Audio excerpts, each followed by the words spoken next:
On y croit. Plus encore dans ce Non mais sinon la caméra je pense que c'est bonne. Jusqu'à la fin des années 80, quand on parlait laïcité, en réalité on parlait école, de la lutte de l'école publique contre l'école privée, et on en restait là.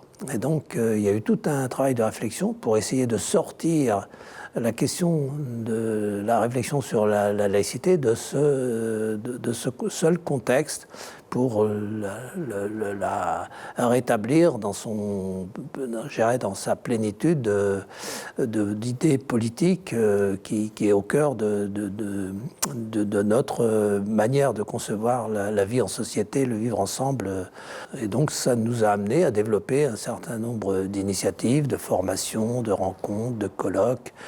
On a aidé en ça parce dans cette période est arrivé très vite le centenaire de la loi de 1905, donc on a célébré assez fortement en Ille-et-Vilaine, puisque c'est d'Ille-et-Vilaine qu'est né une sorte de Tour de France du centenaire de la loi de 1905 produit par la Ligue, et donc ça se passait au Parlement, voilà. Dans la grande chambre du Parlement, on a ouvert une sorte d'états généraux de la laïcité. C'était pour toute la région Grand Ouest qu'on avait lancé cela ici. La laïcité n'a pas été une donnée. La laïcité a été une conquête et elle reste une conquête. Le principe, c'est le respect des différences, c'est le respect des opinions, le respect des croyances, c'est le respect des principes démocratiques par excellence.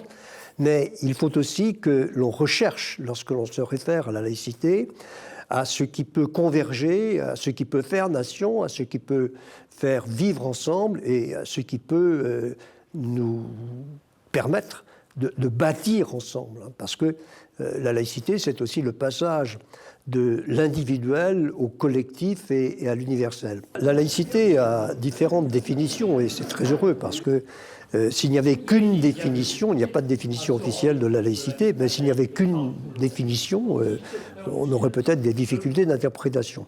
Ceci étant, la multiplicité d'interprétations et de définitions de la laïcité peut prêter aussi à confusion, elle peut prêter, tout spécialement en cette période de perte de repères, à des falsifications qu'il faut dénoncer. Souvent, on peut penser que c'est contre quelque chose, le principe de laïcité. En fait, c'est pas vrai. Il ne faut pas oublier que c'est un principe fondateur de la République et que